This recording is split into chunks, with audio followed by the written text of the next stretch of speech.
இருதயத்தை கவர்ந்து கொண்டாய். என் சகோதரியே, என் சகோதரியே, என் மணவாளியே, கண்களில் ஒன்றாகிலும் உன் கழுத்தில் உள்ள ஒரு சரப்பணியினாலும் என் இருதயத்தை கவர்ந்து கொண்டாய். இந்த உன்னத பாடல்களை வாசிக்கும் போது எனக்கு நம்முடைய தலைமுறையாக தான் ஞாபகத்துக்கு வருது. ஏன்னா உன்னத பாடல்களை பற்றி அழகாக பிரசங்கம் பண்ணுவாங்க, சொல்லுவாங்க. உன்னத பாடல்களை பிரசங்கிப்பதற்கு பிரசங்கிமார்கள் நிச்சயமாக விரும்பவே மாட்டாங்க, அதை ஏற்றுக்கொள்ளவும் மாட்டாங்க. ஆனால் உன்னத பாடல்களுடைய ஸ்டடி யார் எடுப்பான்னா நம்ம போதகர் ஐயா தான் எடுப்பாங்க. நிறைய ஊழியக்காரங்களுக்கு போய் உன்னத பாடல்கள் பிரசங்கம் பண்ணுவாங்க. கர்த்தர் நல்லவர். கர்த்தர்கள் கொடுத்த அழைப்புக்காக நான் கர்த்தரை ஸ்தோத்தரிக்கிறேன். பிரதிஷ்டைக்காய் கர்த்தரை ஸ்தோத்தரிக்கிறேன். நம் நடுவிலே நமக்கு முன்பதாக கர்த்தர்களை உபயோகப்படுத்தினதுக்காக கர்த்தருடைய நாமம் மகிமைப்படுவதாக. ஆமே. சரி, கவனிங்க. இந்த உன்னத பாடல் புஸ்தகம் ஒரு முக்கியமான புஸ்தகம். மணவாளனுக்கும் மணவாட்டிக்கு இருக்கிறதான உறவை விவரிக்கக்கூடிய ஒரு புஸ்தகம். இந்த கையில் வச்சிருக்க புஸ்தகத்தெல்லாம் திருப்பக்கூடாது, இப்போ பார்க்கக்கூடாது. பிரசங்கத்தை கவனிங்க. சரி, கர்த்தர் ஆஸ்வதிப்பார். மணவாளனுக்கும் மணவாட்டிக்கு இருக்கிற உறவை வெளிப்படுத்தக்கூடிய ஒரு புஸ்தகம் தான் உன்னத பாடல். கர்த்தர் நல்லவர். இங்க நான் வாசிக்கிறோம், அழகாய் சொல்லப்பட்டு என் இருதயத்தை கவர்ந்து கொண்டாய். கடைசியில் சொல்லப்பட்டிருக்க என் இருதயத்தை கவர்ந்து கொண்டாய். இந்த வசனத்தினுடைய தொடக்கமும் அதான், முடிவும் அதான். சரி, இன்னைக்கு நம்ம தலைப்பு என்னன்னா கர்த்தரை கவர்ந்தவர்கள் அப்படிங்கிற தலைப்பின் கீழ் இன்னைக்கு நாம தியானிக்க போகிறோம். நம்முடைய கர்த்தரை கவர்ந்தவர்கள் யார் அப்படிங்கிற ஒரு காரியத்தை நாம புரிஞ்சிருக்கணும். நாம எப்படி இருக்கிறோம் அப்படிங்கிறத நாம முதலாவது என்ன செய்யணும்? அனலைசிங் பண்ணி பார்க்கணும், பரிசோதனை பண்ணி பார்க்கணும். இன்னைக்கு உலக பிரகாரமா பார்த்தோம்னா உலகத்துல கவர்ந்து கொள்ளக்கூடியவர்கள் நிறைய இருக்காங்க. ஆமா தானே? சினிமா நடிகர்களை எடுத்துக்கோங்க, புதுசு புதுசா வராங்க. அப்ப நீங்க படம் பார்க்கீங்களான்னு எனக்கு கேட்கக்கூடாது. ஹல்லேலூயா. கர்த்தர் நல்லவர்.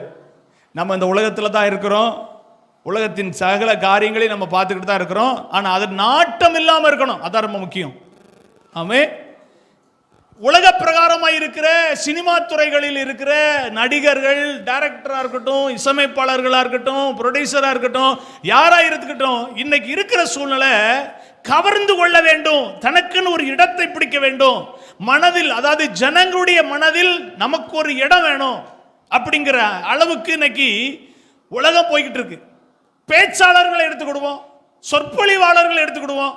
அவங்களுக்குன்னு ஒரு வே, அவங்களுக்குன்னு ஒரு பிளாட்பாரம், அவங்களுக்குன்னு ஒரு தனிப்பட்ட இடத்தை தக்க வைத்துக் கொள்ளணும் அப்படிங்கிற நிலைமைக்கு இன்னைக்கு ஒவ்வொருவரும் நடந்துகிட்டதை நம்ம பார்க்கிறோம்.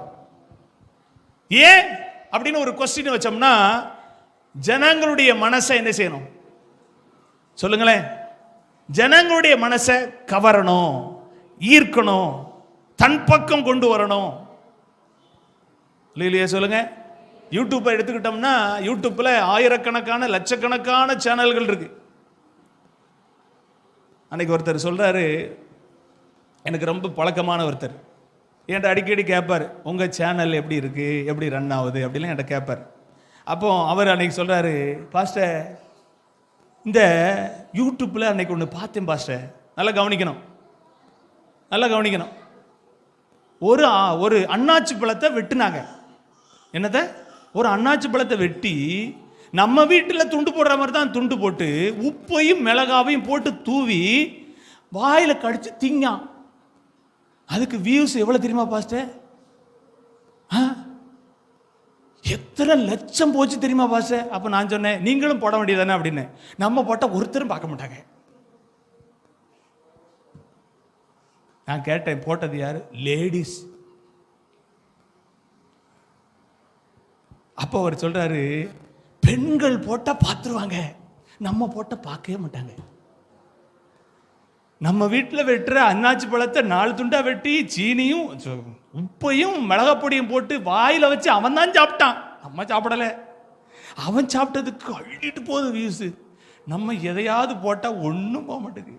அப்போ உலகம் பாருங்களேன், கவர்ந்து இழுக்கக்கூடிய அளவுக்கு உலகம் போயிட்டு இருக்கு. ஆண்டவருடைய நாமத்துக்கு மகிமை. சில இதெல்லாம் சொல்லுவாங்க, நான் இந்த மாசம் வாங்கின சம்பளம். என்ன சம்பளம்? நோகாம அப்படியே உட்காந்து எதையாவது ஒன்று போட்டு அப்படி சம்பாதிக்கிறவங்க இருக்காங்க. சரி, எப்படி இருந்துட்டு போறாங்க? கர்த்தர் நல்லவர். கவர்ந்து இழுக்கக்கூடிய காரியத்தை உலகம் வேகமா செய்யுது. நீங்களும் நானும் செய்யறோமா? அப்படியே பாஸ்டர் அப்படின்னா அப்ப இன்னையில இருந்து நாங்க ஆரம்பிச்சிடலாமா அப்படின்னு நீங்க சொல்லக்கூடாது. நான் அந்த டாபிக்ல வரல. நான் சொல்ற டாபிக் வேற. கர்த்தரை கவர்ந்து கொள்ளக்கூடியவர்களா இருக்கிறோமா? கர்த்தரை கவர்ந்து இழுக்கக்கூடிய காரியத்தை செய்யறோமா? பெர்க்மான் செய்ய பாடுவாரு. என்ன பாடு தெரியுமா? கவர்ச்சி நாயகனே, கண்களில் இறைந்தவரே, கரம் பிடித்தவரே, கைவிடா கண்மலையே. அந்த பாடல் வரிகளை கவனிங்க. அவர் நம்மளை என்ன செய்யறாரு? அவர் பாடினாரு. ஆனா ஆண்டவர் நம்மளை பார்த்து என்ன சொல்லணும்? நீ என்னை கவர்ந்து கொண்டாயே அப்படின்னு ஆண்டவர் நம்மளை பார்த்து சொல்லுவாரா? நம்ம ஆவிக்குரிய வாழ்க்கை அப்படி இருக்கா? நம்முடைய ஆவிக்குரிய வாழ்க்கையின் நிலைமை அப்படி இருக்கா? யோசிங்க. இன்னைக்கு உலகத்துல பிரசங்கம்னா என்ன வேணும்? நீ உன்னை பிளெஸிங், உன்னை நல்லா ஆசீர்வாதமா வைப்பாரு, தேவைதான். இன்னொரு பக்கம் உன்னை வெட்டிடுவாரு, உன்னை குத்திடுவாரு, உன்னை புட்டு தூக்கி அடிச்சிருவாரு, விச்சிருவாரு. இப்படியும் பிரசங்கம் தேவைதான். ஆனா இதுக்கு இடைப்பட்ட ஒரு விஷயத்துல நாம வளர வேண்டிய இருக்கு. அது என்ன அப்படின்னா, நான் அவரை கவர்ந்து கொள்ளக்கூடிய ஒரு வாழ்க்கை வாழணும்.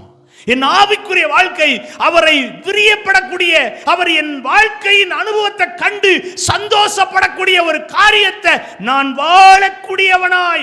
வாழக்கூடியவளாய் இருக்கிறேனா என்ற ஒரு கேள்வி எனக்கு அவசியமாய் இருக்கிறது. ஏதோ வாழ்றோம் கிறிஸ்தவங்க, ஏதோ வாழ்றோம், அப்படி இல்லை, இப்படிதான் வாழணும் அப்படிங்கிற ஒரு முறையை இந்த பரிசுத்த வேதாகமும் நமக்கு கற்றுக் கொடுக்கு. அல்லேலூயா. ஆண்டவருடைய நாமத்துக்கு மகிமை, ஸ்தோத்திரம். வேதத்துல நீங்க வாசித்து பாத்தீங்கன்னா 2 சாமுவேல் புஸ்தகம் 15ஆம் அதிகாரம் 6ஆம் வசனத்தை வாசிப்பீங்கன்னா போட்டிருக்கு. 2 சாமுவேல் 15:6. அப்சலோம் நியாயத்துக்காக வருகிற இஸ்ரவேலிடத்தில் எல்லாம் இஸ்ரவேல் மனுஷனுடைய இருதயத்தை கவர்ந்து கொண்டான். யாரு? அப்சலோம். அப்சலோம் யாரு? சொல்லுங்க பாப்போம். யாருன்னு சொல்லுங்க பாப்போம். டக்குன்னு ஒரு ஆள் கை தூக்குங்க பாப்போம். யாரு? தாவீதுடைய மகன். அப்சலோம் யாரு? தாவீதுடைய மகன். இந்த அப்சலோம் ராஜாவிடத்தில் நியாயத்துக்காக வருகிற ஒவ்வொருத்தருடைய இருதயத்தையும் இவன் என்ன செய்யறான்னா கவர்ந்து கொள்ளுகிறான், தன் பக்கம் திரும்ப வைக்கிறான். அப்ப என்ன பண்ணிருப்பான்? நீங்களா என்ன பண்ணிருப்பீங்க? சொல்லுங்களேன். நீங்க ஒரு மனுஷனை கவர பண்ணா என்ன பண்ணுவீங்க? அவங்களுக்கு பிரியமான வார்த்தையை, அவங்களுக்கு விரும்பக்கூடிய வார்த்தையை பிரயோகப்படுத்தி கொஞ்சம் பக்கம் அவங்க பக்கம் திருப்பி முழுவதையும் பக்கம் திருப்புறது. இப்படிதான் அப்சலோம் செய்தான். ஆனா அவன் யாரை கவர்ந்து இழுக்கக்கூடிய ஒரு வாழ்க்கை வாழல? தேவனை கவர்ந்து இழுக்கக்கூடிய ஒரு வாழ்க்கை வாழல. என்ன நடந்துச்சு தெரியுமா? நீங்க 18ஆம் அதிகாரம் 9, 10, 15 நீங்க வாசித்து பாத்தீங்கன்னா அப்சலோம் எங்க தொங்குனானா? கர்வாலி மரத்தினுடைய அதுல தொங்குறான். கவர்ந்தவனுக்கு தொங்குறான். நம்ம பாசி அடிக்கடி இதை சொல்லுவாங்க, கர்வாலி மர தண்டையிலே அப்படின்னு அந்த ஒரு பாட்டுல ஒரு பாடுவாங்க. அவனுடைய மண்டை என்ன செய்யுது? முடியோட சேர்ந்து தொங்குது. இத போய் சொல்றாங்க, அப்படியா அவனை ஏன் விட்டுட்டு வந்த? அந்த இடத்துல போய் அவனை என்ன செஞ்சுட்டு வந்துரு, காலி பண்ணிட்டு வந்துருன்னு சொல்லுவாங்க. அதனால நீங்க 15ஆம் வசனத்துல போட்டிருக்கு 10 சேவகர் அப்சலோமை சூழ்ந்து அவனை அடித்து கொன்று போட்டார்கள். கவர்ந்தவனுடைய வாழ்க்கை குறிப்பிட்ட நாட்கள் என்ன ஆகி போச்சு? சாப்டர் க்ளோஸ் ஆயிருச்சு. இன்னைக்கு நீங்களும் நானும் எந்த மனுஷனுக்காகவும் எந்த மனுஷனையும் கவர்ந்து இழுக்கக்கூடிய ஒரு வாழ்க்கையை வாழ்ந்தோம்னா பரிதாபம். கர்த்தரை கவர்ந்து இழுக்கக்கூடியவர்களா நாம இருக்கணும். ஒரு ஆமென் சொல்லுங்க. ஆண்டவருடைய நாமத்துக்கு மகிமை உண்டாகட்டும். இப்ப நான் வேகமா பிரசங்கத்துக்குள்ள நாம போவோம். முதலாவது கர்த்தரை கவர்ந்து இழுக்கக்கூடிய நபர்கள் வேதத்துல ஒரு 4 நபர்களை நான் உங்களுக்கு காட்டி கொடுக்க விரும்புறேன். முதலாவது வாசிக்கலாம். யாக்கோபு 2ஆம் அதிகாரம் 23ஆம் வசனத்தை வாசிப்போம். புதிய ஏற்பாட்டுல யாக்கோபு 2:23 வாசிங்க. அப்படியே ஆபிரகாம் தேவனை விசுவாசித்தான், அது அவனுக்கு நீதியாக எண்ணப்பட்டது என்கிற வேத வாக்கியம் நிறைவேறிற்று. அவன் தேவனுடைய சிநேகிதன் எனப்பட்டான். இன்னொருத்தர் ஒரு வசனத்தை வாசிப்போம். ஏசாயா 41:8 வாசிங்க. ஏசாயா 41:8. யாக்கோபே சிநேகிதரான ஆபிரகாமின் சந்ததியே அப்படின்னு சொல்லப்பட்டிருக்கு. இன்னொரு வசனம் நீங்க வாசிப்பீங்கன்னா 2 நாளாகம புஸ்தகம் 20ஆம் அதிகாரம் 7ஆம் வசனத்தில் இப்படியா சொல்லப்பட்டிருக்கிறது. 2 நாளாகமும் 20:7.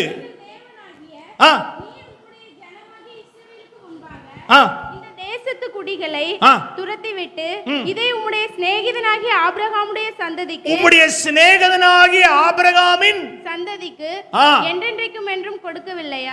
போதும் நல்லா கவனிங்க. 3 இடங்கள்லயும் ஒரு காரியத்தை குறிப்பிட்டு சொல்றாரு. ஆபிரகாம் யாரு? ஆபிரகாம் யாரு? தேவனுக்கு சிநேகிதன். அப்போ இன்னைக்கு உலக பிரகாரமா நமக்கு ஒரு ஃப்ரெண்டுனா நம்மளை கவர்ந்து கொள்ளாம ஃப்ரெண்ட் ஆக்குவோமா? நான் கேட்கிற கேள்விக்கு கொஞ்சம் உள்ளத்தின் ஆழத்திலிருந்து நீங்க அக்செப்ட் பண்ணி ஒரு பதில யோசிங்களேன். உலக பிரகாரமா எனக்கு ஒரு சிநேகிதன் இருக்கான், எனக்கு ஒரு ஃப்ரெண்ட் இருக்கா, எனக்கு ஒரு சிநேகிதி இருக்கா அப்படி நம்ம சொன்னோம்னா அந்த சிநேகிதி என் இருதயத்தை, என் இருதயத்தின் உணர்வுகளை கவர்ந்தவங்களா இருப்பாங்களா, இருக்க மாட்டாங்களா? சொல்லுங்க. நிச்சயமா கவர்ந்தவங்களா தான் இருக்கணும். என் உணர்வுகளை, என் உரிமைகளை, என்னுடைய உள்ளத்தின் ஆழங்களை புரிந்த ஒரு நபரை தான் நான் என்ன சொல்லுவேன்? மை ஃப்ரெண்ட் அப்படின்னு சொல்லுவோம். ஆனா ஆண்டவர் சொல்றாரு, எனக்கு ஃப்ரெண்டு யாரு? எனக்கு ஃப்ரெண்டு யாரு? ஆபிரகாம். ஆபிரகாம் தேவனுக்கு யாரு? சிநேகிதன், கவர்ந்து கொண்ட ஒரு மனிதன். இன்னைக்கு ஆண்டவர் உங்களை என்ன எதிர்பார்க்கிறாரு? ஆபிரகாமுடைய இடத்துல இந்த பூமியில் இருக்கிற என் சிருஷ்டிப்பாகிய என் ஜனங்கள் இருப்பார்களோ என்று அவர் அங்குலாய்த்து ஏங்கிக் கொண்டிருக்கிறார். இந்த செய்தியை கேட்கிற எனக்கு அன்பான தேவ பிள்ளையே, ஆபிரகாமை போல நீங்களும் நானும் அவருக்கு சிநேகிதராய் இருப்பதற்கு எத்தனை முறை நாம முயற்சி எடுத்தோம்? அவரை நம்ம எப்படிதான் பார்க்கிறோம்? அப்பான்னு பார்க்கிறோம், தப்பு சொல்லல. அம்மான்னு பார்க்கிறோம், தப்புன்னு சொல்லல. இதை விட அடுத்த ஒரு இடத்துக்கு நாம அவர் நம்ம பார்க்கிறதே இல்லை. சொல்லுவாங்க, உன் நண்பன் யாருன்னு நீ சொல்லு. யாரை கண்டுபிடிச்சிடலாம்? நம்மளை கண்டுபிடிச்சிடலாம். ஆமா தானே? கவனிக்கீங்களா? இன்னைக்கு நம்முடைய வாழ்க்கையில தேவனை நம்ம சிநேகிக்கக்கூடிய அளவுக்கு தேவன் நம்மை சிநேகிக்கிறார், இல்லைன்னு சொல்லல. அவர் எல்லா காலத்திலையும் நம்ம என்ன செய்யறாரு? சிநேகிக்கிறார். வேதத்தில் நீங்க வாசித்து பார்த்தீங்கன்னா லூக்கா சுவிசேஷம் 7ஆம் அதிகாரம் 34ஆம் வசனத்தில் சொல்லப்பட்டிருக்கு. லூக்கா 7:34 அவர் பாவிகளுக்கும் ஆயக்காரருக்கும் சிநேகிதராய் இருக்கிறார் அப்படின்னு சொல்றாங்க. இயேசு கிறிஸ்து நல்லவங்களுக்கு சிநேகிதர் இல்லை, அவர் யாருக்கு தான் சிநேகிதரார்னு அறியப்பட்டார்? ஆயக்காரருக்கும் பாவிகளுக்கு அவர் சிநேகிதர்னு அறியப்பட்டார். இந்த செய்தியை கேட்கிற நீங்களும் நானும் அப்படிப்பட்ட ஒரு நிலைமையில இருந்தவங்க தானே? ஆமோ இல்லையா? நம்ம பிறக்கும் போதே பரிசுத்தமானா? நம்ம பிறக்கும் போதே நீதிமானா? நம்ம பிறக்கும் போதே உத்தமர்களா? இல்ல. உங்களை என்னையும் பாவிகளாய் இருக்கும் போதே அவர் சிநேகித்தார். பாவத்தில் உழன்று கிடந்த போதே உங்களை என்னை அவர் நேசித்தார். அந்த தேவனுடைய அன்பை அறிந்த பின்புதான் இந்த ரட்சிப்பு, உணர்ந்த பின்புதான் இந்த ரட்சிப்பு. ஆனா அது காலம் போயிருச்சு, அது நாட்கள் போயிருச்சு, கடந்து போயிருச்சுன்னு சொல்லக்கூடிய ஒரு வாழ்க்கை தான் இன்னைக்கு நம்ம வாழ்ந்துகிட்டு இருக்கிறோம். ஆனா கர்த்தர் திரும்பவும் நம்மோட பேசுறாரு, என் மகனே, என் மகளே, தேவன் நேசிக்கக்கூடிய, சிநேகிக்கக்கூடிய ஒரு நண்பனை போல நீங்களும் நானும் வாழ்கிறோமா? ஒரு ஆபிரகாம் தேவனுக்கு சிநேகிதனாய் இருந்தது போல, கவர்ந்தெழுக்கக்கூடிய ஒரு வாழ்க்கை வாழ்ந்தது போல நீங்களும் நானும் வாழுகிறோமா? ரொம்ப முக்கியமான ஒன்று. இந்த சிநேகிதர் எப்படிப்பட்டவர் தெரியுமா? உங்களை குறித்து, என்ன குறித்து தம்பட்டம் அடிக்காதவர். ஒரு ஆமீன் சொல்லுங்களேன். உங்களை என்னையும் குறித்து குற்றப்படுத்தாதவர். ஒரு ஆமென் சொல்லுங்களேன். இந்த சிநேகிதர் உங்களை என்னையும் அற்பமாய் நினைக்கிறவர் அல்ல, அற்பமா நினைக்கிறதை மாற்றக்கூடிய ஒரு சிநேகிதர். அல்லேலூயா. கர்த்தருடைய நாமத்துக்கு மகிமை உண்டாகட்டும். இன்னைக்கு ஆண்டவர் உங்களிடத்தில் எதிர்பார்க்கிற ஒன்று, என் ஆபிரகாமை போல நீங்களும் எனக்கு சிநேகிதர்களா இருக்கக்கூடிய அளவுக்கு கவர்ந்தெழுக்கக்கூடிய ஒரு வாழ்க்கையை வாழுவீர்களா என்ற ஒரு அங்குலாய்ப்போட கர்த்தர் நம்மோடு பேசிக் கொண்டிருக்கிறார். அப்படிப்பட்ட ஆபிரகாமுடைய குணாதிசயம் என்ன? ஏத்துல சொல்லப்பட்டிருக்கு, நீ உன் தகப்பனையும் உன் இனத்தையும் உன் தேசத்தை விட்டு நான் உனக்கு காண்பிக்கிற தேசத்துக்கு போ அப்படின்னு ஒண்ணே. ஆபிரகாம், ஆண்டவரே என்னது நீங்க இனத்தை தேசத்தை அப்புறம் தகப்பனுடைய விட்ட இதெல்லாம் விட்டுட்டு நான் வரணுமோ அப்படின்னு ஒரு கேள்வி கூட என்ன செய்யல, கேட்கல. இப்ப நான் உங்கள்கிட்ட கேட்கிறேன், நம்மகிட்ட ஏதாவது சொன்ன எத்தனை கேள்வி கேட்கிறோம்ல? சாதாரணமா நம்ம பிள்ளைகளை பாருங்களேன். இன்னைக்கு காலையில் நான் ஸ்தோத்திரம் ஆராதனை முடிஞ்சோடனே டீ வாங்கிட்டு வந்தாங்க. அப்போ ஜபர் பண்ணிட்டு நான் கேட்டேன், எவ்வளோ ரூபா கொண்டு போனேன்? 150 ரூபா கொண்டு போனேன். டீ எவ்வளவு, வடை எவ்வளவு அப்படின்னு நான் கேட்குறேன். அந்த கேள்விக்கு பதில் சொல்லுவதற்கு கூட அவனுக்கு என்ன இல்லைன்னா பொறுமை இல்லை. அப்படிப்பட்ட ஒரு நிலைமையில் இன்னைக்கு இருக்கிற ஜென்ரேஷன் என்ன செய்யுது, போயிட்டு இருக்கு. ஒரு காலத்தில் எனக்கு நல்ல ஞாபகம் இருக்கு, என்னை வளர்த்த என்னுடைய தாயும் தகப்பனும் பின்னால் தான் இருக்காங்க. அவங்க என்கிட்ட கேள்வியெல்லாம் கேட்பாங்க. ஒரு கடைக்கு போயிட்டு வந்தால் இவ்வளோ ரூபா கொண்டு போனியே, இப்போ எவ்வளோ ரூபா கொண்டு வந்திருக்க அப்படின்னு கேட்டால் என்ன செய்யணும், பொறுமையாக பதில் சொல்லி தான் ஆகணும். ஆனால் இப்போ இருக்கிற பிள்ளைகள் சரி கர்த்தர் நல்லவர். ஏன் சொல்றேன்னா, அன்றைக்கு ஆபிரகாம ஆண்டவர் என்ன சொன்னாரோ அதை செஞ்சான். அந்த இடத்தை மட்டும் நீங்க குறிப்பிடக்கூடாது. அவன் 99 வருஷம் காத்திருந்து பெற்றெடுத்த ஒரு பிள்ளைய கர்த்தர் சொல்றாரு, நீ மோரியா மலையில போய் என்ன செஞ்சிரு, எனக்காக பலி கொடுத்துரு. ரொம்ப கேஷுவலா சொல்றாரு. அப்படின்னு என்ன அர்த்தம்னா, ஆபிரகாமுக்கும் ஆண்டவருக்கும் இருந்த உறவு எப்படி இருந்துச்சுன்னா, இட்ஸ் a திக். அப்படின்னா செலவாங்க நாங்கள் எப்படி திக்கு ஃப்ரெண்ட். என்ன ஃப்ரெண்டு? ஆமாம், திக்கு ஃப்ரெண்டு. எங்களை பிரிக்கவே முடியாது, எங்களை தோத்துறோம். ஆண்டுடைய நாமத்துக்கு மகிமை உண்டாகட்டும்.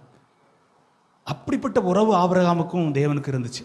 அதனால தான் ஆண்டவர் கேஷுவலாக சொல்கிறாரு, உன் பிள்ளைய மோரியா மலையில் போய் என்ன செஞ்சிரு, எனக்காக பலி கொடுத்துருன்னு. சரியா? என்னமோ போட்டுக்க சட்டையை கலத்தி, ஏப்பா நீ போட்டுக்கப்பா, இது உன் சட்டையை என்ன தந்துருதியா, அந்த மாதிரி ஒரு. ஆனால் ஆண்டவர்கிட்ட போய் என்ன செய்யலை, ஏன் ஆண்டவரே உங்களுக்கு மனசாட்சி இருக்கா, உங்களுக்கு மனசில் ஏதாவது உணர்வு இருக்கா, நான் எவ்வளோ நாள் என் பிள்ளைக்காக நான் காத்திருக்கேன், அப்படி தந்த பிள்ளைய கொண்டு போய் நீங்கள் கேஷுவலாக கொண்டு போய் பலியிடுன்னு சொல்கிறீங்களே, உங்களுக்கு நியாயமா, இது தர்மமா அப்படின்னு கேட்கல. Okay right. நீங்களும் நானும் எப்படி இருக்கிறோம் யோசிங்க. தேவனுடைய பிள்ளைகளா நீங்களும் நானும் எப்படி இருக்கிறோம்? ஆபிரகாமுக்கு சிநேகிதனாய் தேவன் இருந்தாரே, கவர்ந்து இழுக்கக்கூடிய ஒரு வாழ்க்கை ஆபிரகாம் வாழ்ந்தாரே, அதை போல நீங்களும் நானும் வாழ்கிறவங்களா இருக்கிறோமா? யோசிங்க. இன்னைக்கு ஆண்டவர் உங்களிடத்தில் என்கிட்ட எதிர்பார்க்கிற ஒன்று, ஆபிரகாமும் தேவனும் சிநேகித உறவுலே அவர்கள் எந்த அளவுக்கு உரிமை பாராட்டினார்களோ அதை போல ஒரு வாழ்க்கையை, இல்ல அதை விட மேன்மையான ஒரு வாழ்க்கையை நீங்களும் நானும் வாழணும் அப்படிங்கிறது தேவனுடைய அங்கலாய்ப்பாய் இருக்கிறது. எனக்கு அன்பானவர்களே, அப்போ ஆபிரகாம் தேவனுடைய சிநேகிதனாய் மாறினது போல நீங்களும் நானும் கவரக்கூடிய ஒரு அனுபவத்தை உடையவர்களா நாம் இருக்க வேண்டும். அல்லேலூயா. வேதம் சொல்லுது, அவர் அநாதி சிநேகத்தினார் நம்மை சிநேகித்தார். அப்படின்னு என்ன அர்த்தம்? அநாதி சிநேகம்னா என்ன? அதுதான் ஃபர்ஸ்ட். அந்த அன்பு அப்பதான் துவங்கி இருக்கு. அது எப்போன்னு நமக்கு என்ன செய்யாது, தெரியாது. அதுதான் முதல் அன்பு. அந்த அன்பு உங்க மேல என் மேல வச்சிருக்கிறார். ஒரு ஆமீன் சொல்லுங்களேன். இந்த வார்த்தை வரும்போதே நம்ம உள்ளத்துல வரணும். ஆமா ஆமா உண்மைதான். அதற்கு நம்ம சொல்லக்கூடிய வார்த்தை ஆமேன். ஆண்டவருடைய நாமம் மகிமைப்படட்டும். இரண்டாவது, கர்த்தருடைய நாமத்துக்கு மகிமை. இரண்டாவது, கர்த்தரை கவர்ந்து கொண்டவர்கள். முதலாவது சிநேகிதனாகிய ஆபிரகாம். இரண்டாவது வாசிப்போம், என்னாகமம் 12ஆம் அதிகாரம் 7ஆம் வசனத்தை வாசிப்போம். என்னாகமம் 12:7-8. என் தாசனாகிய மோசையோ அப்படிப்பட்டவன் அல்ல, வீட்டில் எங்கும் எப்படிப்பட்டவன், உண்மை உள்ளவன்.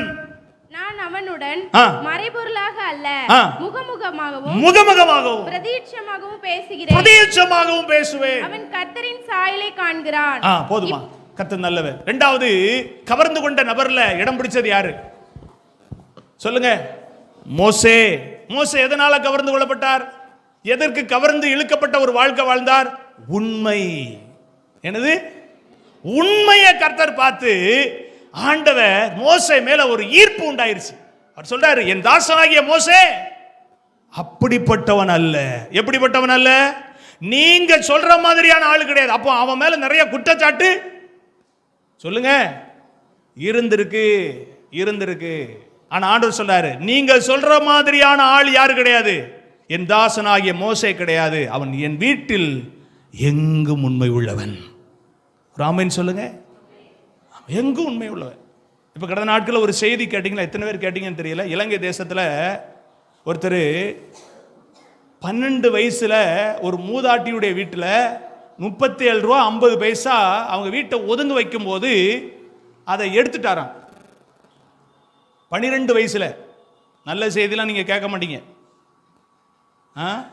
அந்த 37 ரூபா 50 பைசாவை 40 வருஷத்துக்கு பிறகு, நீதிமொழிகளில் ஒரு வசனம் இருக்காத, எல்லா செய்தி சேனல்லையும் வந்துச்சு. துன்மார்க்கன் கடன் செலுத்தாமல் போகிறான், நீதிமான் இறங்கி கடன் கொடுக்கிறான் அப்படிங்கிற அந்த வசனம் அவர் உள்ளத்துல பேசின பிறகு 40 வருஷத்துக்கு பிறகு அவர் என்ன பண்ணாரு? அவர் எங்கெங்கெல்லாம் கடன் வாங்கினாரோ அவ்வளோத்தையும் கொண்டு போய் செட்டில் பண்ணாராம். ஒரு பெட்டி கடையில் கொஞ்ச நாள் பழம் வாங்கினாராம். அந்த பழ கடையில் கொண்டு போய் அந்த காசை கொடுத்தாராம். நான் உங்கள்கிட்ட வாங்கி ரொம்ப நாளாக கொடுக்காம இருந்தேன், என்னை மன்னிச்சிருங்க அப்படின்னு கொண்டு போய் கொடுத்தாராம். ஒரு ஜவுளி கடையில் 2 லுங்கி எடுத்திருந்தாராம். 2 லுங்கி. அந்த லுங்கிய வாங்கிட்டு காசு கொடுக்காம இருந்தாராம். அதுக்கு கொண்டு போய் என்ன செஞ்சாராம்? கொடுத்தாராம். அப்புறம் இன்னொரு கடையில சாப்பிட்டு இருப்பாராம், அந்த கடையில உள்ள அந்த பாக்கிய கொடுத்தாராம். இதெல்லாம் கொடுத்து முடிச்சுட்டு யோசித்தாராம், 12 வயசுல 37 ரூபா 50 பைசா நம்ம இலங்கையில திருடிட்டு வந்தோமே, அதை நம்ம கொடுக்கல அப்படின்னு உள்ளத்துல நினைச்சோடனே உடனே அவர் கிளம்பி இலங்கை தேசத்துக்கு போனா அந்த ஃபேமிலியில அந்த மூதாட்டினுடைய அதாவது பேரப்பிள்ளைய தான் இப்ப இருக்கு.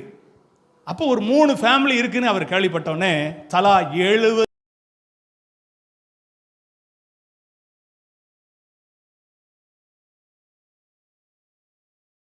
ஒவ்வொருத்தருக்கும் கொடுத்துருக்கிறார். கொடுத்துட்டு அவர் சந்தோஷமா மன திருப்தியோட அவர் அதை சொல்லும் போதே அழுகிறார். எடுத்தது எவ்வளவு? 37 ரூபா 50 பைசா. உண்மையிலே நான் சொல்லுவேன், உண்மை யாருக்கு வரும்னா அந்த வேதத்தை உண்மையாய் நேசிக்கிற, உண்மையாய் சுமக்கிற பிள்ளைகளுக்கு தான் உண்மை வருங்க. நம்ம எத்தனை இடத்துல உண்மை இல்லாமல் இருக்கோம் யோசிங்களேன். நம்ம எத்தனை இடத்துல உண்மை இல்லாமல் இருக்கிறோம்? நம்மளை எப்படி ஆண்டவர் நினைக்கிறார் அப்படின்னா, என் இருதயத்தை கவர்ந்து கொள்ளக்கூடிய ஒரு மனுஷியா என் பிள்ளை இருக்குமா அப்படின்னு அவருடைய உள்ளம் ஏங்கி கொண்டிருக்கிறது. என்னுடைய சாயலாய் உண்டாக்கப்பட்ட என் பிள்ளைகளுக்குள்ள ஏன் இந்த சுவாபம் வரமாட்டுக்குன்னு அவர் ஏங்குறார். நம்ம பேசுகிற வார்த்தையில், நடக்கிற நடக்கையில், நம்முடைய செயல்பாட்டில், நம்முடைய உழைப்பில், நம்முடைய பொருளாதாரத்தில், நம்முடைய தனிப்பட்ட வாழ்க்கையில் எந்த அளவுக்கு தேவனுக்கு உண்மையாக இருக்கிறோம். எந்த மனுஷனையும் நம்ம சமாளிச்சிடலாம். ஆமா தானே? திறமை இருக்கா இல்லையா? திறமை இருக்கா இல்லையா? பொய்யையும் உண்மையா நம்ம சாதிச்சிடலாம். ஆமா தானே? அந்த அளவுக்கு மனுஷனுக்கு ஆண்டவர் திறமை கொடுத்திருக்காரு. உண்மையாவும் சொல்ல முடியும், பொய்ய உண்மையாவும் சொல்ல முடியும். ஆனா ஆண்டவர் எதிர்பார்க்கிறது, என் இருதயத்தை கவர்ந்து கொள்ளக்கூடிய உண்மையுள்ளவன் உண்டோ. அந்த குடும்பத்துக்கு அவரு கொடுத்து அந்த செட்டில்மெண்ட் பண்ணுவது, அந்த குடும்பத்தில் இருக்கிற ஒரு பேட்டி கொடுக்குறாங்க. இப்படி ஒருப்பட்ட ஒரு மனுஷனை நாங்க பார்த்ததே இல்லை. 37 ரூபா 50 பைசாவை 40 வருஷத்துக்கு பிறகு இன்னைக்கு எங்க கையில கொடுக்கிறாருன்னா நாங்க புரிஞ்சுக்கிட்டோம், இந்த வேத புஸ்தகம் எவ்வளவு விலையேறப்பட்டது. இன்னைக்கு நீங்களும் நானும் ஒரு சாட்சியான வாழ்க்கை வாழ்ந்தோம்னா மனுஷனையும் கவர்ந்து கொள்ளலாம், கர்த்தரையும் கவர்ந்து கொள்ளலாம். யோசிங்களேன், நம்ம பேசுற வார்த்தைகள்ல எத்தனை வார்த்தையில உண்மை இருக்கு, யோசிங்க. உங்களுக்கு முன்னால நிற்கிற என்னையும் சேர்த்தான் சொல்றேன். நான் மட்டும் தனிப்பட்ட ஆள் கிடையாது. உங்களுக்கு முன்னால இருக்கிற நானும் சேர்த்து தான் சொல்றேன். எந்த அளவுக்கு நம்ம வார்த்தையில உண்மை இருக்கு, எந்த அளவுக்கு உண்மை இருக்கு. உண்மையா இருந்தா கர்த்தரை கவர்ந்து கொள்ளலாம். என் தாசனாகிய மோசே அப்படிப்பட்டவன் அல்ல. உங்க தனிப்பட்ட வாழ்க்கையை பார்த்து ஆண்டவர் சொல்லணும். உங்க குடும்ப வாழ்க்கையை பார்த்து கர்த்தர் சொல்லணும். உங்க உழைப்பை பார்த்து கர்த்தர் சொல்லணும். உங்களுடைய வாழ்க்கையில நீங்க நடந்து கொள்ளக்கூடிய முறையை பார்த்து கர்த்தர் சொல்லணும். என் பிள்ளை அப்படிப்பட்ட ஒரு பிள்ளை அல்ல. உங்ககிட்ட ஏன்ட்ட ஒரு ஆதாயம் வேணும்னா நான் எதனாலும் உங்ககிட்ட நான் பேசலாம். உங்ககிட்ட இருந்து எதையாவது வாங்கணும் அப்படின்னா நான் எதையும் உங்களிடத்துல பேசலாம். அது உண்மைன்னு நம்ப வைக்கலாம். ஆனா ஒருத்தர் பார்த்துட்டு இருக்கிறாரு, அவரை நம்ம மறைக்கவே முடியாது. அவர் மாத்திரம்தான் உண்மை உள்ளவர். அல்லேலூயா சொல்லுங்க. தலைமுறை தலைமுறைக்கு உண்மையை காக்கக்கூடிய ஒரு ஆண்டவர் நம்ம ஆராதிக்கிறோம். ஆமென் சொல்லுங்களேன். அவர் எதிர்பார்க்கிறது என்னன்னா, நான் உண்மை உள்ளவனா இருக்கிற பட்சத்தில் என் பிள்ளை உண்மையா இருக்கணும். ஒரு ஆமென் சொல்லுங்க. நம்ம சாக்கு போக்கு சொல்றதுல எத்தனை தாராளமான ஆளா இருக்கிறோம்ல. யோசிங்களேன், ஆராதனைக்கு வர்ற விஷயத்தில் நம்ம எந்த அளவுக்கு உண்மையா இருக்கிறோம், எந்த அளவுக்கு உண்மையா இருக்கிறோம். ஆராதனைக்கு வர்ற விஷயத்தில் நம்ம எந்த அளவுக்கு உண்மையா இருக்கிறோம். நம்மளால முடியும். எத்தனை மணிக்கு வர்றதுக்கு சொல்லுங்க, நம்மளால முடியுமா முடியாதா? நம்மளால சரியான நேரத்துக்கு ஆராதனைக்கு நம்மளால வர முடியும். உங்க இருதயத்தின் மனசாட்சியை தொட்டு நீங்க சொல்லுங்க பார்ப்போம். நான் ஆராதனைக்கு நான் சரியான நேரத்துக்கு வராம போறதுக்கு காரணம் என்னுடைய சூழ்நிலை தான் அப்படின்னு உங்களால அடிச்சு சொல்ல முடியுமா? முடியாது, முடியவே முடியாது. ஏன்னா நம்மகிட்ட உண்மை இல்லை. யோசிங்களேன், நம்ம ஆண்டவரை கவர்ந்து கொள்ளக்கூடிய ஒரு வாழ்க்கையை வாழ்கிறோமா? என் உண்மை அவர் கண்டு மெய்சிலுக்கக்கூடிய ஒரு வாழ்க்கையை நம்ம வாழ்ந்திருக்கிறோமா? அநேக நேரத்தில் நம்ம சொல்ற சாக்கு போக்கு நம்மளை ஏமாற்றுவதற்கு, நம்முடைய ஆவிக்குரிய தரத்தை குறைப்பதற்காகவே நாம நடந்து கொள்றோமே தவிர தேவனை கவர்ந்து இழுக்கக்கூடிய ஒரு வாழ்க்கை நம்ம வாழல. அல்லேலூயா. மோசே தேவனை கவர்ந்து இழுக்கக்கூடிய ஒரு வாழ்க்கையை எப்படி வாழ்ந்தார்னா உண்மையா வாழ்ந்தார். உண்மையா. உண்மையுள்ள மனுஷன் வசனம் பொய்யா தப்பா? ரெண்டுமே ஒன்று தானே பாஸ்டர்? பொய்யா தப்பான்னு என்ன? உண்மையுள்ள மனுஷன். அந்த மனுஷன் கோயம்புத்தூர்ல 2 ஹோட்டலுக்கு அதிபர். அப்ப நீங்க சொல்லுவீங்க, காசு நிறைய இருக்கலாம் பாஸ்டர். இருக்கனால தான் கொண்டு போய் கொடுத்துருக்காரு. காசு இருந்தாலும் என்ன வேணும்? மனசு வேணும். மனசு. எத்தனை பேருக்கு அந்த மனசு இருக்கு சொல்லுங்க பார்ப்போம். லட்ச லட்சமா கோடி கோடியா சம்பாதிக்கிறவங்க இன்னும் வேணும் தான் நினைப்பாங்களே தவிர கொடுக்கணுங்கிற எண்ணம், கொடுக்கிறவங்களை கர்த்தர் செழிப்பா தான் வச்சிருக்கிறார். ஆமேன்னு சொல்லுங்க. எங்களையும் செழிப்பா தான் வச்சிருக்கிறார். ஆமேன்னு சொல்லுங்க. ஆமா, நிறைய பேருடைய மைண்ட்ல என்னதான் தெரியுமா? பாஸ்டுக்கு நிறைய வருது. ஆமேன், நிறைய வரும். அல்லேலூயா சொல்லுங்க. ஆமா, நான் அப்படிதான் ஆண்டவர்கிட்ட ஜெபம் பண்ணிட்டு இருக்கேன். ஆண்டவரே சொல்லட்டும், நிறைய சொல்லட்டும், நிறைய வருதுன்னு சொல்லட்டும். வரும். நான் நிறைய கொடுப்பேன், நிறைய செய்வேன், எனக்கு நிறைய கர்த்தர் தருவார். ஆமே, நான் தேவனுடைய பிள்ளை, தேவன் என்ன அழைச்சிருக்கிறாரு, கர்த்தர் என்ன உரிமை பாராட்டுறாரு. அப்படிதான் இருப்போம். ஆமேன்னு சொல்லுங்க. ஆமே. இல்லாமையை என்ன செய்வாரு? இருக்கிறவைகளாய் மாற்றுகிற கர்த்தர். ஆமே. ஒருவேளை இந்த உபதேசம் வேற மாதிரி தெரியலாம், நான் அப்படி நான் சொல்லலை. இல்லாமையில் கண்டு திண்டாடி அழுது புலம்பி இருக்கிறத விட இருக்கிறவர் ஒருத்தர் இருக்கிறாரு, இல்லாமைய எல்லாவற்றையும் மாற்றக்கூடியவராக இருக்கிறாரு. ஆமே. உண்மையுள்ள மனுஷன் பரிபூர்ண ஆசீர்வாதத்தை கட்டாயம் பெறுவான். வசனம் சாட்சி, அனைவருடைய வாழ்க்கை சாட்சி. 2வது, உண்மையுள்ள மோசே கர்த்தருடைய பார்வையில் கவர்ந்து இழுக்கக்கூடியவனாக இருந்தான். இன்னொரு காரியத்தை பார்ப்போம். லூக்கா 8ஆம் அதிகாரம், லூக்கா 8:43 48 வரைக்கும் வாசிச்சீங்கன்னா,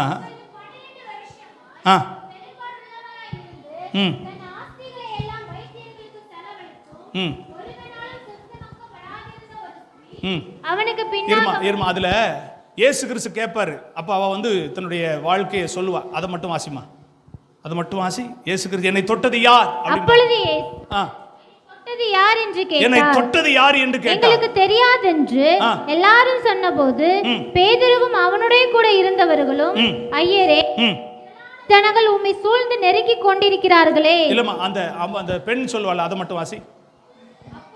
அந்த ஸ்திரீ தான் மறைந்திருக்கவில்லை என்று அதான் முக்கியம்.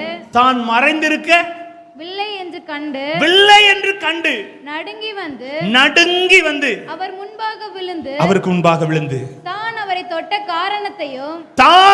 தொட்ட காரணத்தையும் உடனே தான் சொஸ்தமானதையும் எல்லா ஜனங்களுக்கு முன்பாக என்ன சொன்னா அறிவித்தார்.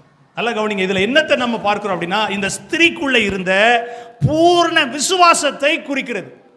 என்ன விசுவாசம்? அறகுற விசுவாசம் கிடையாது, பூரண விசுவாசம். வேதத்துல சொல்லப்பட்டிருக்கு, மேல உள்ள வசனத்துல, அவள் எத்தனையோ வைத்தியர்களுக்கு செலவு பண்ணியும் ஒன்னும் நடக்கல. ஆனா இவ இயேசுவை தொட்டதனுடைய முழு நோக்கம் என்னன்னா, இயேசுவை தொட்ட மாத்திரத்தில் நான் என்ன செய்வேன்? சொல்லுங்களேன். தொட்ட மாத்திரத்தில் நான் என்ன செய்வேன்? சுகமாயிருவேன் அப்படிங்கிற நம்பிக்கை, விசுவாசம் கொஞ்சமா இருந்ததா, பூரணமா இருந்துச்சா? ஆண்டவரே ஆச்சரியப்பட வச்சுட்டு, ஆண்டவரே கவர்ந்தெழுக்கக்கூடிய ஒரு விசுவாசமா அதை பார்த்தாரு. அதனாலதான் ஆண்டவர் கேட்டார், என்னை தொட்டது யார்? அவ்வளவு கூட்டத்துல அந்த கேள்வி சாதாரணமான கேள்வியா, முக்கியமான கேள்வியா? இப்போ ஒரு நெருங்கிய கூட்டத்தில் என்ன தொட்டது யாருன்னு சொன்னா என்ன சொல்ல முடியும்? எல்லாரும் தொடதான் செய்வாங்க. இதுல தொட்டது யாருன்னு கேட்டா என்ன அப்படின்னா, ஆண்டவரை உரிமையோட, விசுவாசத்தோட, உண்மையோட தொட்ட ஒரு கரம் அவருக்கு தெரிஞ்சிச்சு. ஒரு ஆமென் சொல்லுங்க. பூரண விசுவாசத்தோட தொட்ட ஒரு கரம் அவரை ரொம்ப இம்ப்ரெஸ் பண்ணிச்சு, அவரை ரொம்ப இழுத்தது. அது யாருன்னு அவர் கண்டுகொள்ளணும்னு விரும்பினாரு. ஆனா அது யாருன்னு அவருக்கு தெரியுமா தெரியாதா? இப்படி ஒரு கேள்வி கேட்டு பாருங்க, தெரியுமா தெரியாதா? எல்லாருக்கும் தெரியும், அவருக்கும் தெரியும். ஆனா ஏன் அவர் தொட்டது யாருன்னு கேட்டார்னா, அவ முன்னால வந்து அதை அறிக்கை செய்யறாளா, தொட்டதோட விசுவாசம் நின்றுச்சா, இல்ல அதை எல்லாருக்கும் முன்னால அறிக்கை செய்யறாளா அப்படிங்கிறத கர்த்தர் விரும்பி கொண்டிருந்தார். இன்னைக்கு நாம ரட்சிக்கப்பட்டுட்டோம், சுகமாயிட்டோம், அற்புதம் நடந்துட்டு அப்படின்னு வீட்டுக்குள்ளே வச்சுக்கிடாம, என் சொந்தக்காரங்களுக்கு, என் ஊர்ல இருக்கிறவங்களுக்கு, என் கிராமத்தில் இருக்கிறவங்களுக்கு எல்லாரும் நான் சொல்லணும். என்ன சொல்லணும்? என்னை தொட்டது, எனக்கு அற்புதம் செய்தது, எனக்கு இந்த வாழ்க்கையை கொடுத்தது, இந்த விலையேறப்பட்ட அனுபவத்தை கொடுத்தது யார் தெரியுமா? ஆண்டவராகிய இயேசு கிறிஸ்து. நான் இவ்வளவு நல்லா இருக்கிறதுக்கு காரணம் யார் தெரியுமா? என் சொந்த பந்தம் கிடையாது, எங்க சொக்காரங்க கிடையாது, என் ஊர்ல இருக்கவங்க கிடையாது, என் உழைப்பு கிடையாது, என் சம்பாத்தியம் கிடையாது, ஆண்டவராகிய இயேசு கிறிஸ்து. தைரியமா சொல்ல முடியுமா? அப்படி சொன்னோம்னா எனக்குள்ள என்ன விசுவாசம் இருக்கு? பூரண விசுவாசம் இருக்கு. நான் அவரை கவர்ந்தெழுக்கக்கூடிய ஒரு வாழ்க்கை வாழ்றேன். இந்த ஸ்திரீக்குள்ள என்ன இருந்துச்சு? பூரண விசுவாசம் இருந்ததுனால தொட்டா சுகமாயிட்டா. அழகா சொல்லப்பட்டிருக்கு, நான் அவரை தொட்டேன். மறைத்து அதை வைக்க நான் விரும்பல. நான் இப்படிப்பட்ட ஒரு பெண், எனக்கு இப்படிப்பட்ட ஒரு பலவீனம் இருந்துச்சு, நான் எவ்வளவோ மருத்துவமனைக்கு போனேன், எவ்வளவோ வைத்தியர்களுக்கு செலவு பண்ணேன், ஒன்னும் சுகமாகல. இயேசுவை தொட்ட மாத்திரத்துல சுகமானே. அதற்கு காரணம் எனக்குள்ள ஒரு விசுவாசம். அவரை தொட்டுட்டோம்னா சுகமாயிருவேன். இயேசுவை ஆச்சரியப்படுத்திய, கவர்ந்திழுத்த ஒரு பெண். எதனால? பூரண விசுவாசத்தினால. இன்னைக்கு நமக்குள்ள இருக்கா? தேவனை ஆராதிக்கிற நமக்குள்ள பூரண விசுவாசம் இருக்கா? அவரை கவர்ந்தெழுக்கக்கூடிய ஒரு வாழ்க்கையின் முறையை நம்ம வாழ்கிறவங்களா இருக்கிறோமா? யோசித்து பாருங்களேன். ஆண்டவர் எதிர்பார்க்கிறார். எனக்கு அன்பான தேவ பிள்ளையே, எத்தனையோ வருஷங்கள் கர்த்தரை ஆராதிக்கிறோம், ஆனா நமக்குள்ள என்ன வரமாட்டுக்கு? பூரண விசுவாசம் வரமாட்டுக்கு. ஆண்டவரை கவர்ந்தெழுக்கக்கூடிய ஒரு விசுவாசம் எனக்குள்ள வரலையே. என்னைக்கு வரும்? இந்த வார்த்தையை கேட்கும் போதாவது உங்களுக்குள்ள ஒரு மாற்றம் வருவதாக. ஆமென், அல்லேலூயா. நம்ம குறிச்சி, நம்ம குடும்பத்தை குறிச்சி, நம்முடைய பிள்ளைகளை குறிச்சி குறுகிய மனப்பயமாவே வாழ்ந்துட்டு இருக்கிறோம். நான் என்ன ஒரு குடும்பம், நான் என்ன ஒரு வாழ்க்கை வாழ்றேன், என் சம்பாத்தியம் என்ன, நான் எப்படி முன்னேற போறேன், நான் எப்படி வளர்ந்துட போறேன், இப்படியே தான் பேசுறோமே தவிர கர்த்தர் என்னை நிச்சயமா ஒரு நாள் எழுப்புவார், கர்த்தர் என்னை ஆசீர்வதிப்பா, என் சந்ததியை ஆசீர்வதிப்பா, என் குடும்பத்தை ஆசீர்வதிப்பா, 4 பேருக்கு முன்னால நான் சாட்சியா வாழ்வேன், என் தேவனுடைய நாமத்தை நான் மகிமைப்படுத்துவேன், என் நிலைமை மாறும், என் கஷ்டம் மாறும், என் பிரச்சனை மாறும், என் இல்லாம மாறும், என் குடும்பத்தில் இருக்கிற தரித்திரம் மாறும், என் பிள்ளைகளுடைய வாழ்க்கை செழிக்கும், என் பிள்ளைகளும் எல்லாருக்கும் முன்னால இந்த வேதத்தை தூக்கி ஆண்டவருக்கு சாட்சியா என் பிள்ளைகள் வாழ்றத என் சொந்த கண்கள் பார்க்கும். நான் இல்லன்னு சொன்ன அந்த அனுபவங்கள் என் குடும்பத்தில் மாறும். அப்படி சொல்றமா? அப்படி சொல்றவங்களா இருந்தா எனக்குள்ள பூரண விசுவாசம் இருக்கு. நான் அவரை கவர்ந்து கொள்கிற ஒரு வாழ்க்கை வாழ்றேன். கடைசி ஒன்று சொல்லி முடிச்சிடுறேன். லூக்கா 10:41-42 வாசிக்கும் போது போட்டிருக்கு. லூக்கா 10:41 இயேசு மார்த்தாளே மார்த்தாளே, நீ அநேக காரியங்களை குறிச்சு கவலைப்பட்டு கலங்குற, தேவையானது ஒன்றே, மரியாள் தன்னை விட்டு எடுபடாத நல்ல பங்கை தெரிந்து கொண்டாள். அது என்ன பங்குனா, தேவனுடைய வார்த்தையை கேட்கக்கூடிய ஒரு அனுபவம், தேவனுடைய பாதத்தில் அமர்ந்திருக்கிற அனுபவம், தேவனுக்கும் எனக்கு இருக்கிற உறவுல வளரக்கூடிய ஒரு அனுபவத்தை மரியாள் தன்னை விட்டு எடுபடாத நல்ல பங்கை தெரிந்து கொண்டதை வேதத்தில் வாசிக்கிறோம். அது அவருடைய பார்வைக்கு கவர்ந்து இழுக்கக்கூடியதா இருந்தது.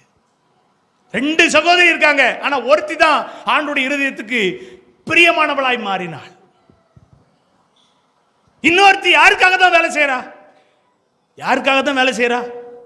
ஆண்டவர் உபசரிக்கிறதுக்கு தான் பற்பல வேலைகளை தூக்கி போட்டு அதை செய்யணும், இதை செய்யணும், அதை செய்யணும், இதை செய்யணும்னு செய்யறா. ஆனா ஆண்டவர் எதுல பிரியப்படல? ஆண்டவர் எதுல பிரியப்படல? நீங்க ஆண்டவருக்காக செய்யணும்னு நினைக்கிற அந்த வேலையில பிரியப்படல, அவருடைய பாதத்தில் உட்கார அவருடைய வார்த்தையை கேட்கறதுல தான் ஆண்டவர் பிரியப்படுறாரு. அதுதான் அவரை கவர்ந்து இழுக்கும். இன்னைக்கு பாத்தீங்கன்னா பெண்கள் இந்த வார்த்தையை சாதாரணமா சொல்ல முடியாது. ஆமா தானே? நான் சொல்றது புரியுதா? பெண்கள் தேவையானது ஒண்ணுன்னு சொல்ல முடியுமா? அப்படி ஏதாவது இருக்கா? மனசு பொதுவா சொல்றேன். பொதுவா ஜவுளி கடைக்கு போறோம், ஒரு சேலை எடுக்க போவோம், எத்தனை சேலை பார்ப்போம்? பிராக்டிக்கலா சொல்லுங்களேன். ஒரு சேலை எடுக்க போவோம், எத்தனை சேலை பார்ப்போம்? 50 சேலை பார்த்தா தான் ஒரு சேலை செலக்ட் ஆகும். ஆனால் அந்த ஒரு சேலையும் பிரிக்கிக்கிட்டே இருந்து ஓரமாக வச்சுட்டு 50 மறுபடியும் பிரட்டிட்டு இதுவாக இருக்குமா, அதுவாக இருக்குமா, அதுவாக இருக்கும், அது பிடிச்சிருக்கு, இது பிடிச்சிருக்கு, இதில் பிடிச்சிருக்கு, இதில் சேலை நல்ல தரமாக இருக்குது, அதில் டிசைன் நல்லா இருக்குது, அதில் அது நல்லா இருக்கு. கடைசியில் பார்த்தா ஒன்றும் கேன்சலாக போயிடும். அடுத்து பார்த்தா அடுத்த பக்கம் அங்கே நல்லா இருக்கு, அந்த பக்கம் போயிருவோமே. யோசிங்க. மரியாள் தன்னை விட்டு எடுபடாத நல்ல பங்கு தெரிஞ்சா. அது எப்படி அப்படின்னா, அதுதான் ஆண்டவருக்கு ஸ்பெஷல், ஆண்டவரை கவர்ந்து இழுக்கக்கூடிய ஒரு காரியம். ஏன்னா நடக்காத ஒன்று நடந்தா தானே அது ஸ்பெஷல். ஆமா தானே? நடக்காத ஒன்று நடந்தாதான் ஸ்பெஷல். 2 பெண்கள் 3 பெண்கள் உட்கார்ந்துட்டா என்ன பேசணும், எதை பேசக்கூடாது அப்படிங்கிறதெல்லாம் அழகா பேசுவோம். அப்படி நீங்க சொல்லுவீங்க, ஆண்கள் பேச மாட்டாங்களா பாஸ்டர், பெண்கள் மட்டும்தான் பேசுவாங்களோ அப்படின்னு நீங்க கேட்பீங்க. ஆண்களும் பேசுவாங்க, ஆண்களும் பேச மாட்டாங்கன்னு இல்லை. 2 பேர் பேச மாட்டாங்க, 4 பேர் தான் பேசுவாங்க. அப்படின்னா தான் சுவாரஸ்யமாக இருக்கும். ஏன்னா இங்கே ஒரு பாயிண்ட் வரும், அங்கே ஒரு பாயிண்ட் வரும், அங்கே ஒரு பாயிண்ட் வரும். ஆமாம், அது அப்படி தான், அது அப்படி தான், இது இப்படி தான். ஆனால் 2 பெண்கள் இருந்தால் ஊரையே பேசி முடிச்சிருவாங்க. புள்ளியில் ஆரம்பித்து நேர்கோட்டில் போயிரும். உண்மையாக தான் சொல்கிறேன். எதை பேசணும், எதை பேசக்கூடாது, எங்கே பேசணும், எப்படி பேசக்கூடாதுன்னெலாம் தெரியாது. பேசி முடிச்சிருவோம். பேசி முடிச்சுட்டு மதியே இல்லை எனக்கு, இதை பேசுறதுக்கு முன்னால சொல்லியிருந்தா வாய் அடைச்சிருக்கலாம்ல, மதி இல்லைன்னு முதலே சொல்லியிருந்தா. ஒரு காட்டில் ஒரு கழுதை நல்லா சாப்பிட்டுட்டு வந்துச்சான். எனக்கு சந்தோஷம், எனக்கு சந்தோஷம்ட்டு வந்துச்சான். என்ன சந்தோஷம்னு பக்கத்தில் இருக்க புலி கேட்டுச்சான். நான் நல்ல வயிறார சாப்பிட்டுட்டேன் அப்படின்னுச்சான். நான் சாப்பிடவே இல்லைப்பா காலையிலேருந்து, நீ நல்லா சாப்பிட்டேன்னா வாயை மூடிட்டு பேசாமல் இரு, உன் வயிறு நிறைஞ்சுன்னா அதுக்காக ஊருக்கே தம்பிட்ட அடிப்பியா, பேசாம இரு அப்படின்னுச்சான். நான் சாப்பிட்டுட்டேன். என்ன சாப்பிட்டேன்? நான் என்ன சாப்பிடுன்னு தெரியாதா? நீ புல்லு தான் சாப்பிடுவேன். நீ சாப்பிடலையோ? சரி சரி, நான் உன்ட்ட ஒரு கேள்வி கேட்கேன். நான் சாப்பிட்ட புல் என்ன நிறம்? என்ன லூஸ் மாதிரி கேட்டுட்டு இருக்க? புல் என்ன நிறம் தெரியாது எல்லாருக்கும்? பச்சை நிறம் தான். கிடையாது, கிடையவே கிடையாது. என்ன நிறம்? Blue colour. சொல்லு, புளு கலர். அது எப்படி புளு கலர்? நான் ஒத்துக்கிட முடியாது. சாப்பிடலாட்டாலும் எனக்கு அறிவு இருக்கு, குத்தியெல்லாம் மட்டியா போவாது. நான் சாப்பிட்ட புல்லு புளு கலர் தான். அது ஒத்துக்கிட பெரிய பிரச்சனை ஆகி நான் சாப்பிடாம போனாலும் சரி, நீ சொல்ற கருத்தனால ஏத்துக்கிட முடியாது. அது எப்படி? நான் புல்லு பச்சை கலர்ல தான் இருக்கும், அது எப்படி புளு கலர்ல இருக்கும்? பிரச்சனை ராஜா சிங்கத்திட்ட போச்சு. சிங்கம் கூப்பிட்டு, என்னப்பா 2 பேரும் ரொம்ப நேரமா பேசி பயங்கர ஆர்ப்பாட்டமா நடக்கு, என்ன நடக்கு? ராஜாவே இங்க வாங்க, நியாயமான கருத்தை சொல்லணும். இந்த கழுதை நல்லா தின்னுபிட்டு கொழுப்பு அதுக்கு தாங்க முடியல, சாப்பிட்ட புல்லு நேரம் புழுங்கு பச்சை தானே ராஜாவே, நீங்க சொல்லுங்க, அடிச்சு சொல்லுங்க. சரி நீ கொஞ்சம் அமைதியா இரு புலி.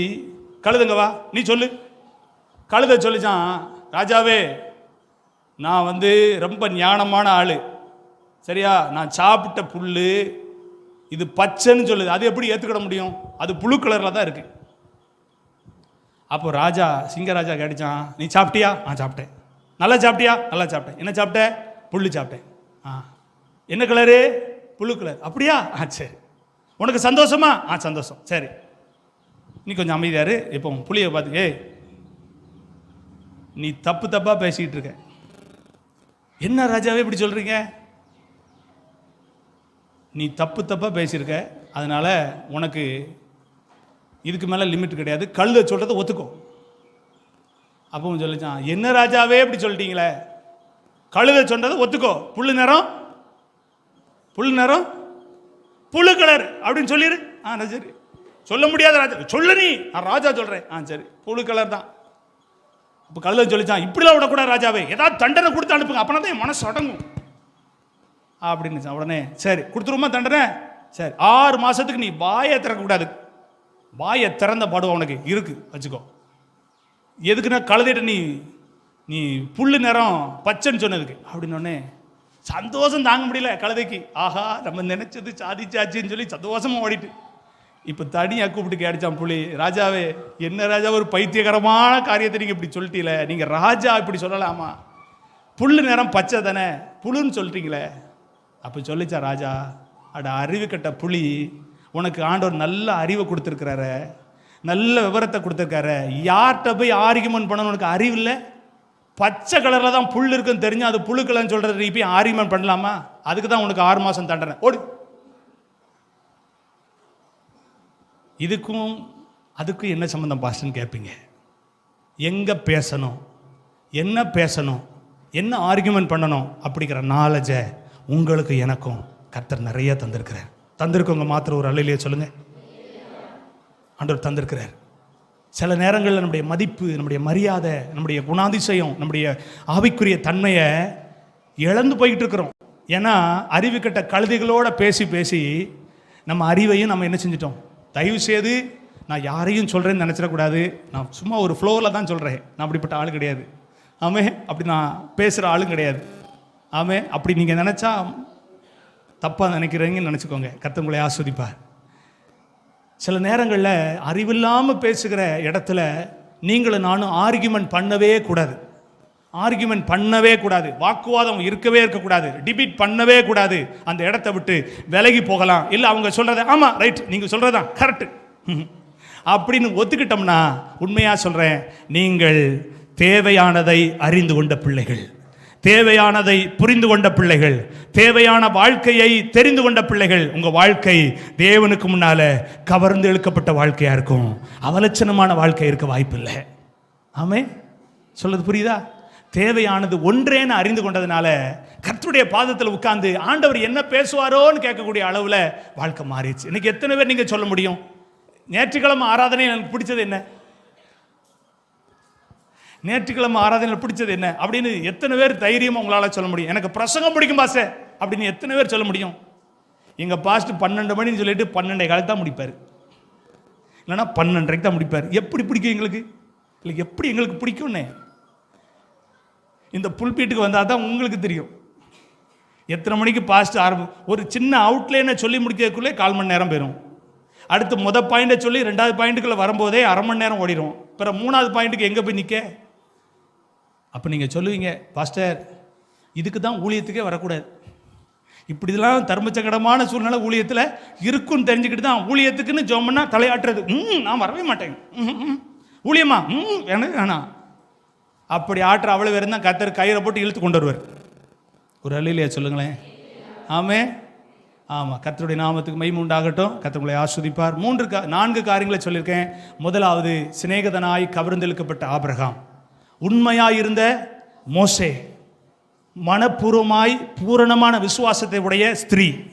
4வது, தேவையானது ஒன்றே சொல்லி உறுதியாக இருந்து கர்த்தருடைய வார்த்தையின் மேலே பிரியமாக இருந்த யாரு? மரியாள். கண்ணை மூடி ஜெபம் பண்ணுவோம். ஆண்டவர் நல்லவர், நம்மோடு பேசின வார்த்தைக்கு நன்றி சொல்லி, ஆண்டவரே நாங்கள் உம்மை கவர்ந்து கொள்ளக்கூடிய வாழ்க்கை வாழ எங்களுக்கு உதவி செய்யுங்கன்னு சொல்லி எல்லாரும் வாயை திறந்து ஆண்டவரை நோக்கி பார்த்து ஹல்லேலூயா நான் ஒப்பு கொடுக்கிறேன்னு சொல்லி வாயை திறந்து ஆண்டவருக்கு முன்பதாக அறிக்கை செய்யுங்க. நேசிக்கிற நல்ல ஆண்டவரே, உடைய நாம மகிமைப்படட்டும். கேட்ட வார்த்தைக்காக நன்றி செலுத்துகிறேன். தேவரீர் எங்களுக்கு பேசின வார்த்தையை நாங்கள் ஆண்டவரே ஸ்தோத்திரம் கூர்ந்து உற்று கவனித்தோம். நீர் எங்களிடத்தில் ஏதோ ஒன்றை எதிர்பார்க்கிறேன். நாங்கள் உமக்கு முன்பதாக நிற்கிறோம். உம்மை கவர்ந்து இழுக்கக்கூடிய அவலட்சணமான முறை அல்ல, தேவன் விரும்புகிற வேதத்தில் சொல்லப்பட்ட அவருக்கு சிநேகிதனான ஆபிரகாமை போல, வீட்டில் எங்கும் உண்மை உள்ள அனுபவத்தை போல, யாரிடத்திலையும் பார்க்க முடியாத ஒரு பூரண விசுவாசத்தை, எல்லாரும் உலக பிரகாரமா பேசி மனுஷனுடைய வார்த்தையை மிகைப்படுத்தி சொல்லுகிற இடத்துல தேவனுடைய வார்த்தை எனக்கு போதும், அவருடைய பாதம் எனக்கு போதும் அமர்ந்திருக்கிற அந்த ஸ்திரியை போல நானும் வாழ்வேன். என்னையும் நீங்க மாற்றுங்கன்னு ஒப்பு கொடுக்கிற ஒவ்வொரு பிள்ளைகளுக்காக ஜெபிக்கிறேன். உங்க நாமம் மகிமைப்படட்டும். உடைய பிள்ளைகள் வார்த்தையை கேட்டு அர்ப்பணித்த இந்த நிமிஷத்திலிருந்து பரிசுத்த ஆவியான உடைய பிள்ளைகளுக்கு உதவி செய்யுங்க. உடைய பிள்ளைகளுடைய வாழ்க்கையை உம்மை கவர்ந்து இழுக்கக்கூடிய ஒரு வாழ்க்கையா மாறட்டும். உலக பிரகாரமா மனுஷனையும் உலகப்புறமா இருக்கிற குடும்பங்களையும் உறவுகளையும் கவர்ந்து இழுக்கக்கூடிய வாழ்க்கை இதுவரைக்கும் வாழ்ந்தது போதும், இனி அது வேண்டாம். தேவனை கவர்ந்து இழுக்கக்கூடிய வாழ்க்கையை வாழ்வதற்கு உதவி செய்யுங்க. உங்க நாமம் மகிமைப்படட்டும். எங்களை தாழ்த்துகிறோம், வெறுமையாக்குறோம். இயேசுவின் நாமத்தில் ஜெபிக்கிறோம் ஜீவனுள்ள நல்ல பிதாவே. என் ஆத்துமாவே கர்த்தரை ஸ்தோத்திரி, என் முழுவதுமே பரிசுத்த நாமத்தை ஸ்தோத்திரி. என் ஆத்துமாவே கர்த்தரை ஸ்தோத்திரி. கர்த்தர் செய்த சகல உபகாரங்களை மறவாதே.